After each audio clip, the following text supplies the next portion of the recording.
Sir Knight, in 300 years, none have stood against us and lived. Step forward and claim what is yours by right. Hey, welcome back to another Elder Scrolls book reading video. And today, we are going to be talking about Sir Emil Lannis and his order, the Knights of the Nine.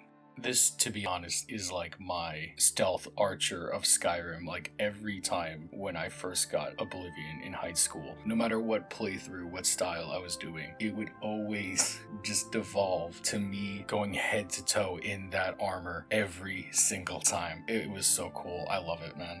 The inspiration for this order, of course, goes all the way back to the very beginning of the First Era, when the mother of the empire, Alesia, prayed and prayed to the Adric gods to free her people from their binds. Two demigods were sent, the man-bull Morahouse and the figurehead of the Knights of the Nine, Pellinol Whitestrike.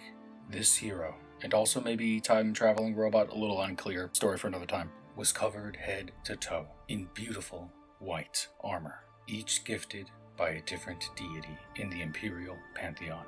Tabella's helmet, Akatosh and Mara's greaves and cuirass, Kinnereth's boots, Zenithar's mace, Julianos' shield, Stendar's gauntlets, and Arkay's sword. I will not go too much into the story of Pellinol Whitestrike because, to be honest, that 100% deserves its own separate video.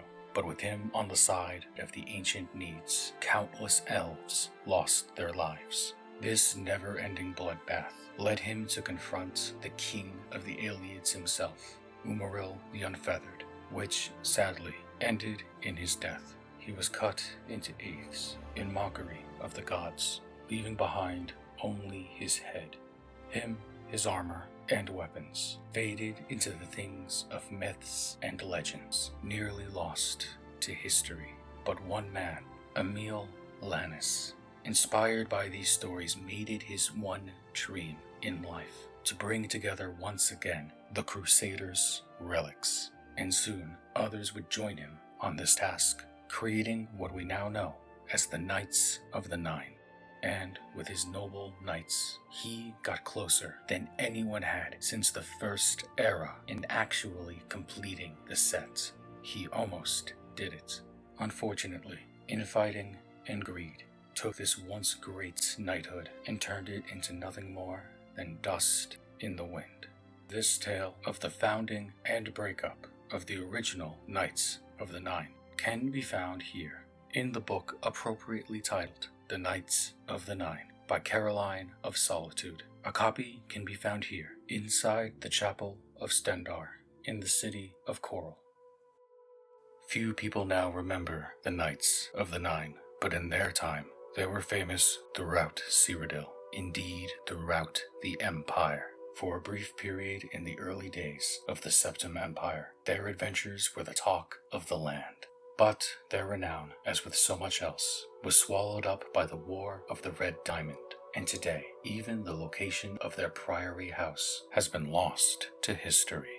The Knights were founded by Sir Emil Lannis in Third Era 111, following his heroic turn in the War of the Isle, with the high purpose of recovering the legendary Crusaders' relics, the weapons and armor of Pellinol Whitestrike, which have been lost for thousands of years.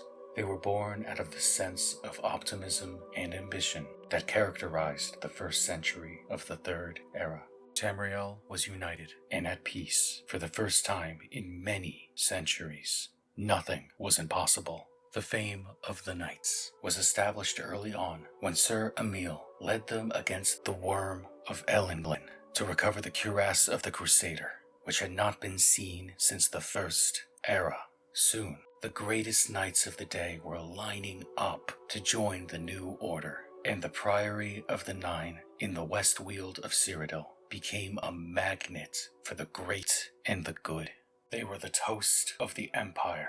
When Beric Vlindrel joined the Order, the scion of one of the great noble families of Colovia, it was clear that the Knights of the Nine had become the Empire's most prestigious knightly order. In relatively short order, the knights reclaimed 3 more relics, and their fame soared to new heights with each one.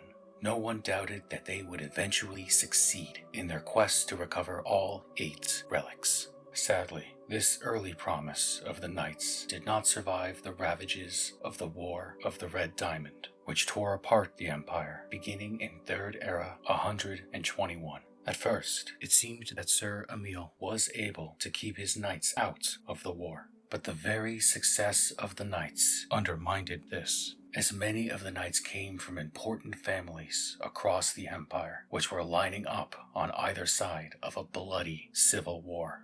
Sir Beric was apparently the first to leave the Order to join the war on the side of Severus, carrying the sword and greaves of the Crusader into battle with him. Many other knights seem to have left the Order shortly after this, some joining the war on one side or the other. The end of the Order was as ignominious as its beginning was glorious. Following the victory of Severus in 3rd Era 127, Beric Valandrel became an important figure on the winning side. It seems likely that he was behind the imperial decree to officially dissolve the Knights of the Nine in 3rd Era 131, although in truth this was little more than a formality. Despite Sir Emil's best efforts, the Order had never recovered from the bitterness of the Civil War. What happened to the various relics originally recovered by the Knights of the Nine? The sword and the greaves went to Sir Beric, but where he bestowed them is unknown. The gauntlets famously lie immovable on the floor of the Chapel of Stendar in Coral, where Saint Casimir left them after his disgraceful murder of a beggar in 3rd Era 139.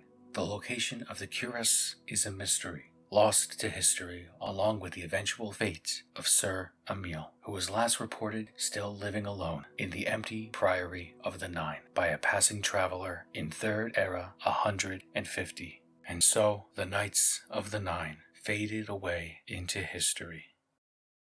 Hey, thanks for watching that thing you just watched.